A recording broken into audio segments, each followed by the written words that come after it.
Mesdames, Messieurs, bonsoir, bienvenue dans votre Sport Première du dimanche 18 novembre 2018. Découvrons ensemble les titres de votre émission. L'Aiglon du Lamentin s'est qualifié pour le 8e tour de la Coupe de France en battant le Stade Poitevin. En revanche, déception pour le Golden Lion qui est éliminé à domicile face au SA Épinal. Le point complet dans notre émission. Handball, les filles de l'Entente Meg se sont imposées face aux Guadeloupéennes de l'Intrépide alors que les hommes de Citron n'ont pu que concéder le nul face aux Saint-Anais. Nous reviendrons sur les matchs allés de la Super Coupe qui ont eu lieu hier à Trinité. Et puis enfin, nous reviendrons sur un concept original qui a eu lieu ce samedi entre Ajoupa-Bouillon et le Morne Rouge, le kilomètre vertical. C'est le focus de cette émission Sport Première. Allez, je vous le disais, c'est la bonne nouvelle de cette émission. Les joueurs de l'Aiglon du Lamentin ont réussi l'exploit. Ils se sont qualifiés face au Stade Poitevin, une équipe de National 3, et vont donc pouvoir tenter de décrocher un ticket pour le 32e de finale. Pour cela, ils ont dû aller jusqu'à la séance des tirs au but pour départager les deux équipes. Le résumé complet avec Francis Gibrien et Denis Rousseau-Caplan. Le spectacle était d'abord dans les gradins, une rencontre entre deux cultures de supporters. Côté ambiance, ça donne ça.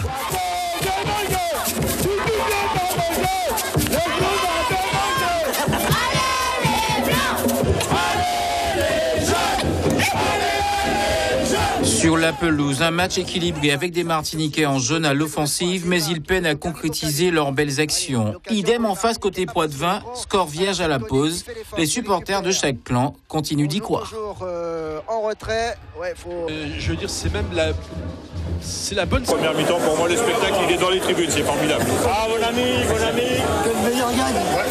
Voilà. Et moi, j'ai mis une victoire, les Blancs, 2-1. Moi, je dirais 2-0 pour Poitiers. Moi, je suis pour la Martinique. Yeah. Alors, cette première mi-temps, vous l'avez vu comment? Ah, super. Vraiment, ils ont bien joué. Je suis fière d'eux. Si tu viens pas manger, l'Aiglon va te manger. Les deux équipes ne se départagent pas pendant le temps réglementaire, ni même pendant la prolongation. Conséquence, on se dirige vers la séance de tir au but. Le portier de l'Aiglon du Lamentin, Arnaud Hugues des Étages, repousse pas moins de 2 tirs Poitevin. Côté Aiglon, la victoire est au bout des crampons de José Thierry Goron. L'Aiglon du Lamentin s'impose 4 tirs au but à 1. Toute l'équipe a fait le travail. On a fait vraiment un gros match.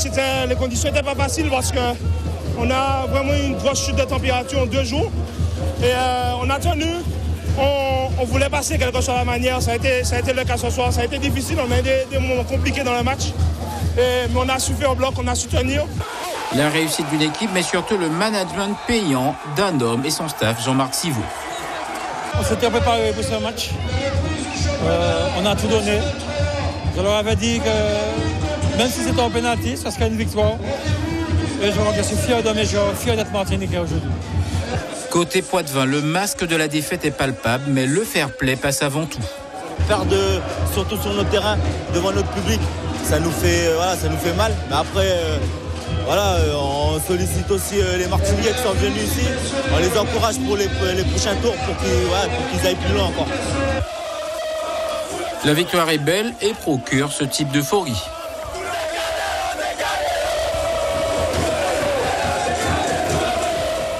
Belle victoire pour l'Aiglon du Lamentin qui revient justement demain. En revanche, c'est de la mauvaise nouvelle par contre pour l'équipe du Golden Lion qui s'est inclinée 4-2 face au Stade Athlétique d'Épinal. Vraiment une douloureuse défaite pour les Goldenistes, donc justement de Saint-Joseph, qui vont devoir se concentrer cette fois-ci sur le championnat. Alors pour parler justement de ce bilan mitigé de ce 7e tour de Coupe de France, on reçoit Mario Boccali. Vous êtes le sélectionneur de l'équipe de football de la Martinique. Bonsoir et merci d'avoir reçu notre invitation.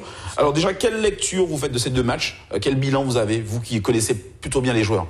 Oui, je crois qu'on a eu 2 bonnes représentations des Martiniquais. Donc l'équipe du Golden Lion la veille, qui s'est bien battue, qui a manqué de réalisme. Et malheureusement, on n'a pas pu passer. Puis les Martiniquais, les Lamentinois de l'Aiglon, qui ont fait une très très bonne représentation. Et puis qui réussissent à se qualifier au tir au but. Donc je crois que c'est intéressant d'avoir une équipe qui passe au 8e tour. c'est dommage, on aurait pu avoir le doublé, ce serait quelque chose quand même d'assez exceptionnel. Mais ça montre quand même que voilà, les choses se précisent et que ça travaille. Alors, un 7e tour qui tombe un peu mal pour vous en tant que sélectionneur, puisqu'on sait qu'il y a une échéance internationale prévue justement le demain soir à 20h au stade Pierre-Aliquer face à la sélection d'Antigua. Est-ce que pour vous, comment vous avez dû travailler, composer avec un groupe qui est forcément diminué, avec notamment Arnaud Hugues des Étages qui s'est brillamment illustré lors du match face au stade Poitevin? Oui, je crois que ça a été un peu compliqué la semaine de préparation, compte tenu du fait qu'on a des joueurs de l'Aiglon qui sont partis, les joueurs du Golden Hand qui ont dû être aussi mis à disposition de leur équipe. Maintenant, je crois que ça fait partie aussi de la vie des sélections. Il y a des personnes qui entrent, il y en a qui reviennent. Donc à partir de là, c'est à nous justement de créer l'osmose en très peu de temps avec le groupe qui sera là pour être très compétitif contre Antigua. Alors on a vu pendant quelques minutes justement cette composition, cette sélection que vous avez retenue. Alors on voit beaucoup de professionnels. Comment vous avez composé un petit peu le groupe? De qui? Qu'est-ce qu'on va retrouver dans ce groupe? Non, je crois que les joueurs professionnels qui sont là, on les connaît. C'est Jordi Delem qui est systématiquement avec nous. Julio Denisa qui a joué à Porto Rico qui revient avec nous, donc ça c'est très bien. Et puis Wesley Jobello qui est vraiment content de venir et qui a pu jouer avec nous sur le tournoi des 4 contre la Corse et qui revient avec beaucoup de plaisir. Donc ce sont des joueurs qui connaissent le groupe, qui ont déjà vécu avec le groupe et qui sont très bien intégrés dans le groupe. Donc à partir de là, on a des locaux qui ont de la qualité. Et avec ces joueurs professionnels, je pense qu'il y aura une osmose qui sera très intéressante. Alors, vous avez un très bon bilan, vous êtes invaincu depuis que vous avez pris en main la sélection. Demain est un grand match face à Antigua. Quel est l'enjeu? Qu'est-ce que ça représente par rapport à ces matchs de la CONCACAF et notre championnat? Alors, le match est important de demain parce que c'est le 3e match d'une série de 4. Et je crois que gagner demain nous enverrait pratiquement à 80-90% en Gold Cup. Donc, c'est très important. Contre un adversaire qui est costaud, qui a beaucoup de qualité. Donc à partir de là, je crois qu'il faudra qu'on fasse tourner chez nous pour qu'on gagne ce match-là et que justement on prenne déjà une belle option sur la Gold Cup. Merci beaucoup, Mario Bocal. On rappelle que vous êtes le sélectionneur des Matininos et que demain soir, vous avez rendez-vous à 20h au stade Pierre-Aliquer face à la sélection d'Antigua. Merci beaucoup. Allez, on jette un rapide coup d'œil au résultat du week-end en Régional 2. Cette fois, l'Étincelle s'incline 1-0 face au Real de Tartane. L'Étoile s'impose avec la manière, 4-1 face au club péléen. Le Good Luck allait s'imposer dans les hauteurs du Verpré 3-2. Au classement donc, Trenel occupe la première place devant le Good Luck et le Réveil Sportif. Le Real de Tartane, le club péléen et le SNI qui sont lanternes rouges. 2 mots du football féminin avec l'émulation qui s'est imposé 4-1 face à toute saison. Allez, on passe au handball avec l'autre temps fort de l'actualité sportive. Il s'agit de la Super Coupe Antilles qui se joue hier pour les filles et les garçons au Palais des Sports Sélection Ado à Trinité. Allez, on commence avec les filles. L'entente des S gauloises était opposée à l'Intrépide Handball Club de Sainte-Anne en Guadeloupe. Les Martiniquais en rose ouvrent les hostilités, mais ne seront pas très tendres avec leurs concurrentes. Poussées par un public conquis, elles font le jeu, mais les Sainte-Annaises ne sont pas en reste et viennent contrecarrer les plans des filles d'Éric Privat, notamment Anne-Sophie Pascal qui s'est inscrit plus de 10 buts pour la formation guadeloupéenne. En fin de seconde période, les coéquipières de Laurence Germani se remobilisent et repartent à l'action. Elles finissent par faire le trou grâce à notamment Anne-Emmanuelle Mérin qui inscrit plus de 10 buts durant toute la rencontre. Au terme du jeu, l'entente Morne des S gauloises s'impose 34-31 face à l'Intrépide Handball Club. Une victoire qui ne fait pas totalement les affaires des Martiniquaises qui vont devoir être prudentes la semaine prochaine en Guadeloupe. Voilà, on le voit très difficile. On écoute quelques réactions des joueuses à l'issue du match. Un match qui a été, comme vous le voyez, très très intense.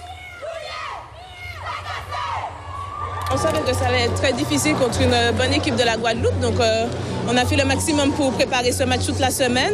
Et le résultat est là, mais bon, c'est pas encore fini. Il manque le match retour. Ça y est, on oublie le match. La semaine prochaine, on repart à 0-0.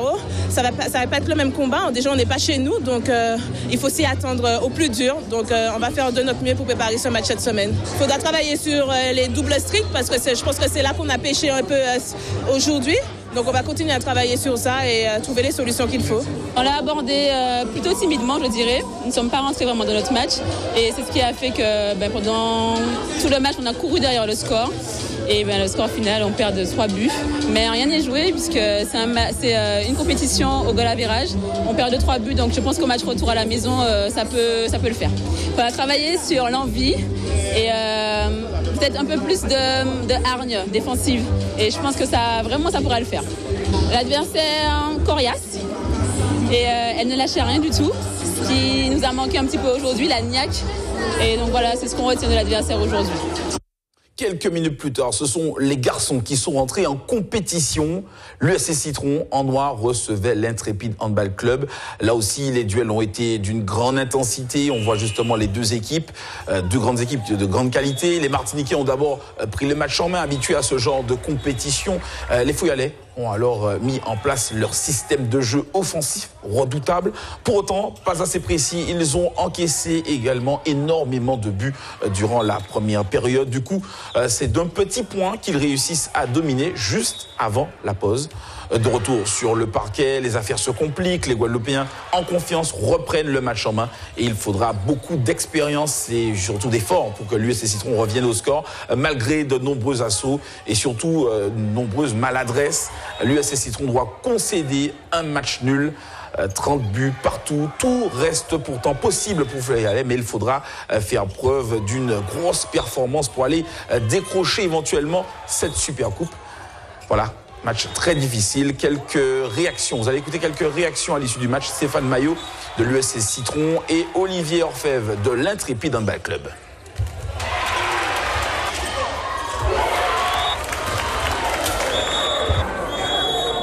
Je pense que ce soir, c'est un petit supplément d'âme en défense. Je pense qu'on n'y est pas en défense. La défense, elle n'a pas très bien fonctionné, particulièrement en première mi-temps. On prend 17 buts. Ça veut dire qu'on est sur une base de 34 buts sur le match entier. Donc c'est compliqué de gagner quand on part sur 17 buts pris déjà en première mi-temps. On en met, je crois, en première mi-temps 18. Donc ça veut dire que l'attaque fonctionne plutôt bien. Donc je pense que c'est vraiment en défense. Et puis, malgré tout, on a quand même beaucoup d'immanquables. Moi, j'en loupe deux. Je crois, j'en loupe deux contre-attaques seul face au gardien. C'est des buts qui doivent être au fond. Donc je ne suis pas le seul, donc je pense qu'on a beaucoup d'immanquables et puis notre défense elle n'a pas très bien fonctionné ce soir. C'est sûr que là-bas, même si on sera dans un contexte qui ne sera pas favorable, il faudra aller faire une perf. C'est possible. Mais bien sûr que c'est possible. Bien sûr que c'est possible. On joue pour ces matchs-là, j'ai envie de dire. Ce qui a manqué, c'est de la voiture, vous avez vu. Il n'y avait pas beaucoup de rotation chez les garçons de l'Intrépide. Alors les joueurs, ils ont joué 2 fois 30 minutes. Je prends l'exemple du capitaine Jainé Varis, habituellement il sort pour souffler, là il fait 2 fois 30 minutes. Bon, là il a manqué ce petit brin d'énergie pour permettre aux garçons de l'Intrépide de passer devant. Mais en soi, c'est une belle prestation de faire 30-30 dans les conditions pareilles face à Citron, qui est quand même une grosse machine en Martinique, quoi. On va être honnête, les gars de l'Intrépide, ils avaient peur du match, ils étaient persuadés qu'ils allaient prendre une déculottée face à Citron. Alors là, la confiance, je pense qu'ils ont nombré là ce soir. Alors je pense que ça va être très compliqué pour Citron au match retour à Paul-Chonchon en Guadeloupe. Voilà, très très difficile. En tout cas, il y aura encore du beau jeu. Ça promet la semaine prochaine en Guadeloupe. Alors pour en parler, on accueille Virginie Lamant. Vous êtes la conseillère technique sportive pour le handball. Bonsoir. Et merci d'avoir accepté notre invitation. Alors déjà, quand vous voyez ces deux matchs-là, quel bilan vous faites un petit peu de cette Super Coupe Antilles pour la Martinique ? On a eu en effet 2 rencontres très disputées. Les filles ont réussi à prendre le dessus, je pense, parce que physiquement, elles avaient réussi à prendre le pas sur l'Intrépide de Sainte-Anne. Et puis derrière, Éric Prival, l'entraîneur, a su répondre tactiquement aux attaques de l'Intrépide et maintenir le cap avec notamment une très grosse performance de Mademoiselle Mérin sur son aile gauche qui a fait peut-être le plus gros match de son début de saison et qui a permis à l'entente de garder la tête hors de l'eau, quoi. Alors, et chez les garçons ? Chez les garçons, un match beaucoup plus disputé, surtout l'USC Citron est rentré dans le rapport physique au lieu de développer son jeu. C'est le bilan que j'ai fait un peu avec José Blaisès à la fin du match. Il va falloir qu'ils puissent retrouver leur fond de jeu, remettre du mouvement, parce que s'ils se battent physiquement avec les Guadeloupéens, ça devient plus compliqué et ils sont capables d'aller beaucoup plus vite que cette équipe de l'Intrépide qui en effet avait peu de rotation. Donc voilà, à eux de redévelopper le jeu qu'ils ont, le jeu en mouvement, et ça peut passer. Alors la question que beaucoup de spectateurs, mais aussi même de passionnés se posaient à la fin des 2 matchs, c'est est-ce que c'est véritablement possible d'aller l'emporter en Guadeloupe et de décrocher cette Super Coupe ? Je pense que les 2 équipes ont le mental pour ça. Les 2 équipes ont envie de rentrer avec la victoire. Alors c'est vrai que l'entente a un petit avantage. Maintenant, 3 buts au handball, c'est rien du tout. Donc il va falloir surtout pas partir trop confiante et réellement partir comme si on avait perdu à la limite le match aller et qu'il fallait tout donner sur le match retour. Sur un match, c'est jouable des 2 côtés. Et chez les garçons, je ne sais pas si Teddy Poulain sera rentré, puisque je sais qu'il était en métropole. S'il est rentré, ça peut être une arme supplémentaire pour le SC Citron, auquel l'Intrépide n'est pas forcément Préparé, c'est ça. Alors on sait, vous vous occupez notamment du pôle espoir, notamment les jeunes, et on sait qu'il y a une délégation du 13 et du 16 qui sont partis à Chicago pour un tournoi international. Comment ça se passe pour eux? Comment ils se débrouillent là-bas? Alors, ils sont partis jeudi et vendredi. Le voyage a été compliqué, mais c'est toujours a priori compliqué alors qu'on est tout près des États-Unis d'y aller. Ils ont perdu, les deux équipes ont perdu leur premier match. Alors, les plus jeunes, les U18 contre le Mexique, qui semble être l'équipe la plus costaud du tournoi. Donc, il y a Mexique, Guadeloupe, Martinique et Canada dans leur groupe. Ils jouent là en ce moment contre les Guadeloupéens. Ils mènent actuellement 12-9 à la mi-temps. Et il leur restera le Canada à jouer pour essayer de prendre une des deux premières places, puisqu'ensuite il y a la finale 1-2 qui se joue vendredi. Quelles sont leurs chances? Est-ce qu'ils peuvent remporter quelque chose? Ça va être compliqué, mais c'est jouable. C'est jouable puisque sur le match du Mexique, même s'ils les retrouvent en finale, ils le perdent certes de 7 buts, mais avec des faits de jeu qui ne sont pas de leur ressort. Donc du coup, et 7 buts, c'est pas grand-chose non plus, on sait, pour le hand. En tout cas, merci Virginie Lamant, merci de vos éclairages. Et on se retrouve très bientôt, notamment pour cette fameuse match retour de la Super Coupe. Et puis bien entendu, quand vont revenir les U13 et U13 et U16, c'est ça? U16 et U18 et U20. U18 et U20 qui reviendront de Chicago. Merci beaucoup. Merci beaucoup. Allez, on passe avec quelques résultats de basket, avec les matchs qui ont eu lieu ce week-end chez les femmes. La Spiritaine des Black Stars s'impose face au Golden Star, 66-45. Victoire de la Gauloise face aux Saléennes de 10 points. Écrasante victoire des Joséphines du Golden Hand face aux Lamantinoises du Sporting, 79-31. Chez les hommes, on arrive rapidement. Le choc entre le Golden Hand et son dauphin, les Wax, a tourné en faveur des Joséphins, 75-62. Victoire également de Lussac face à la Gauloise, 76-73. Victoire du Golden Star face au CSC Carbet, 99-46. On passe au volleyball, où on joue à la 4e journée. Chez les femmes à Sainte-Luce, le rayon bas l'Espoir 3-7-1. Aux Anses d'Arlay, le RC Arlésien bat l'Éclair 3-7-2. Au classement chez les femmes, c'est le rayon qui est en tête avec 7 points, suivi de l'Espoir à 1 point et le Smash Club à 3 points. Chez les hommes, cette fois, les résultats, à Sainte-Luce, c'est le rayon qui bat l'Espoir 3-7-2. Pas de match entre le Good Luck et l'Aiglon. Au classement, le rayon est en tête avec 8 points. Le Racing Club Arlésien est deuxième avec 3 points. Et l'Espoir complète le trio de tête avec 3 points. Allez, on passe cette fois-ci au karaté avec une compétition qui se tenait à l'Institut martiniquais du sport au Lamentin. Durant la journée, ce sont les katas qui étaient à l'honneur ce matin à l'Institut martiniquais du sport. Une compétition individuelle et par équipe. 13 clubs étaient en lice avec au total 28 équipes engagées. L'occasion pour les cadres de la Ligue de faire une revue d'effectifs avant la Coupe de France de karaté qui se déroulera le 1er décembre à Paris. Allez, je vous propose d'écouter justement l'entraîneur fédéral responsable du pôle, Eliane Glondu, qui répond à Thierry Moncontour et à Patrick Jean-Guiteau. Je les trouve assez gonflés, assez motivés, déterminés. Donc c'était l'objectif de cette compétition. D'ailleurs, elle arrive exactement au bon moment. C'est ce qu'on appelle des objectifs intermédiaires. Donc ils doivent faire leurs preuves. On va faire l'analyse de tout ce qu'ils ont fait aujourd'hui pour dans 10 jours être fin prêt pour la Coupe de France. L'objectif, c'est un podium ? Tout à fait, on a vraiment de bonnes valeurs sur cette année. On a des ambitions, en particulier avec l'équipe garçon, qui a fait quand même 3e au championnat de France et vainqueur de l'Open d'Orléans. Donc ils ont une forte chance de podium. Mais on a également 2 autres équipes, une équipe filles et une équipe mixte, qui va se tester pour la première fois au niveau national. Rappelons que le karaté est désormais une discipline olympique dont la pratique a le vent en poupe, notamment en Martinique. Alors donc ce dimanche, des cadets aux vétérans, tout le monde a pu s'exprimer avec brio sur le tatami, vous le voyez en image, un retour des vétérans à la compétition qui a été saluée par tous les participants. Voilà, vous le voyez sur nos images, tout le monde a pu montrer ses meilleures qualités. Il y avait donc des catégories cadets aux catégories vétérans. Je vous propose d'écouter la présidente de la Ligue de karaté de la Martinique, Sophie Serrant. Elle répond toujours à Thierry Moncontour et à Patrick Jean-Guiteau. Ce ne sont pas des catégories en fait, qui sont très représentées en fait, dans l'activité sportive de la saison et en tout cas de la Ligue. Et puis on sait pertinemment qu'à partir d'un certain âge, on se détache justement de cette pratique sportive et compétitive pour s'attacher à une pratique justement d'amateurisme. C'est vraiment pour le plaisir ou bien pour la santé. Et là aujourd'hui, nos vétérans qui sont présents, masculins et féminins, montrent en fait qu'on peut pratiquer justement cet art martial à tous les âges. On prend la direction d'Ajoupa-Bouillon où se courait la 4e édition du kilomètre vertical, une course de trail très particulière caractérisée par son fort dénivelé. Retour sur ce concept original et éprouvant avec le reportage de nos athlètes maison, Bianca Carreto et Eddie Belrose. Ajoupa-Bouillon, il est midi. Ultime étirement et préparatif, quelques signes d'impatience et encouragement mutuel. Plus d'une centaine de trailers s'apprêtent à prendre le départ d'une course très particulière, le kilomètre vertical. Cette course attire depuis 4 ans toujours plus de passionnés. Ce qui me plaît le kilomètre vertical, c'est de pouvoir le dépassement de soi avec un dénivelé qui est hors norme, parce que là, c'est pas le commun des mortels qui attaque ce genre de situation. Donc ça permet aussi justement de s'ouvrir, parce qu'arrivé là-haut, on a un panorama magnifique.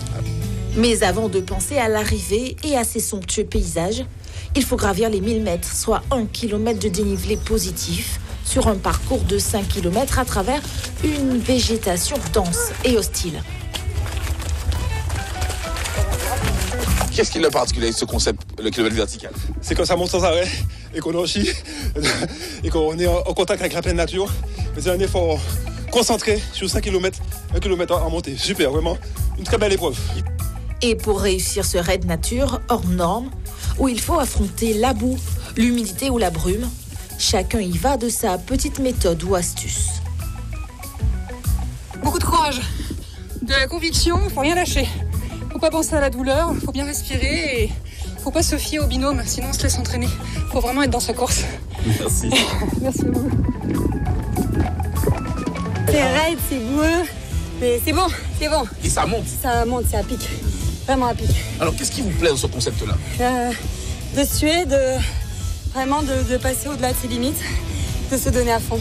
Il y a quand même le contexte du dénivelé quand même. Est-ce que là c'est très particulier le dénivelé? Ça muscle, ça travaille le cœur, c'est plein de bonnes choses pour moi. 1 kilomètre de dénivelé plus haut, au niveau du 2e refuge de la montagne Pelée. Clément Brière du Golden Star s'impose en 45 minutes. Il est suivi de Jean-Pierre Ponchateau du club Manicou et de Patrick Bernard du club Trail de Trinité. Mais cette course, c'est surtout une grande victoire pour tous ceux qui sont allés au bout de nous. Ouais, super épreuve et très compliquée. On reçoit Yvon Filbleu, vous êtes le président de la Ligue de Sport Entreprise à la Martinique. Bonsoir et merci d'avoir accepté notre invitation. Alors, en quelques mots, vous avez été l'organisateur également de ce kilomètre vertical. Quel principe d'organisation ça vous a apporté avant des épreuves beaucoup plus compliquées? Merci de nous recevoir. Le kilomètre vertical, c'est la 4e édition cette année et ça prend beaucoup d'ampleur depuis pas mal d'années et nous espérons l'année prochaine, vu l'ampleur que ça a pris cette année, d'avoir encore beaucoup plus de participants. Donc les athlètes adorent ce type d'effort et on espère qu'ils seront encore parmi nous l'année prochaine. Alors les athlètes, mais aussi les salariés des entreprises? Tout à fait, puisque là c'est la Ligue de sport d'entreprise qui a organisé cette compétition avec le soutien du club Chemired. Donc on profite du micro pour les remercier. Donc on espère que l'année prochaine, ils seront toujours parmi nous. À vos côtés, il y a donc Francis Delannoy, vous êtes le directeur technique national pour la Ligue de la Fédération du sport d'entreprise. Dites-nous justement, comment vous êtes venu participer, enfin vous êtes venu voir en tout cas cette partie, parce que participer non peut-être pas forcément. Pourquoi avoir choisi, alors je sais que les Jeux nationaux vont se tenir ici en Martinique, les Jeux nationaux du sport d'entreprise. Pourquoi avoir retenu la Martinique justement?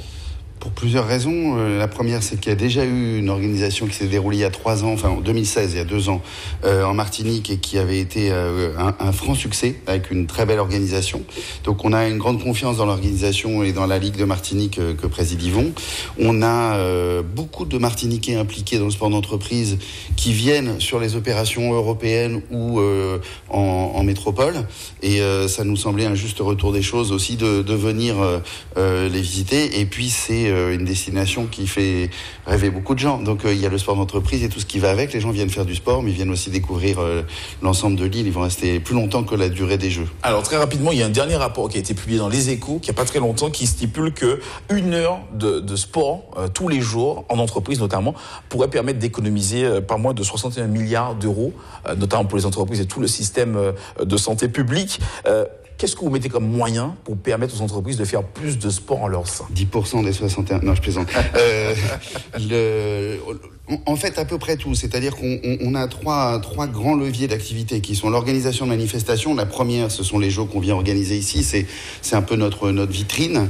La deuxième, pour aller rapidement, on intervient beaucoup dans le domaine de la formation pour préparer les gens à des métiers qui sont soit sollicitants physiquement, donc préparation physique courte mais efficace, soit au contraire des gens très sédentaires sur des postes très assis, leur faire prendre conscience de la nécessité de se mettre en mouvement. Ça, c'est le deuxième volet. Et puis le troisième volet, c'est accompagner les entreprises ou les collectivités territoriales pour accompagner les entreprises ou les chambres de commerce à développer des réponses adaptées aux entreprises concernées. Donc en fonction de leur taille, de leur type de métier, de leur population active. Merci beaucoup Francis Delannoy. On rappelle que vous êtes donc le directeur technique pour la Ligue de la Fédération française du sport d'entreprise. Merci beaucoup. Merci également à Yvon Fitbeuil pour cette participation. Merci. Alors on rappelle qu'il y aura les Jeux nationaux prévus en mai 2019, c'est bien ça? Du 8 au 12. Du 8 au 12 en mai 2019. Allez, c'est la fin de cette émission. Merci de l'avoir suivi. Merci à tous ceux qui ont collaboré à sa réalisation. Merci également à nos invités. On se retrouve dimanche prochain. D'ici là, continuez à faire du sport.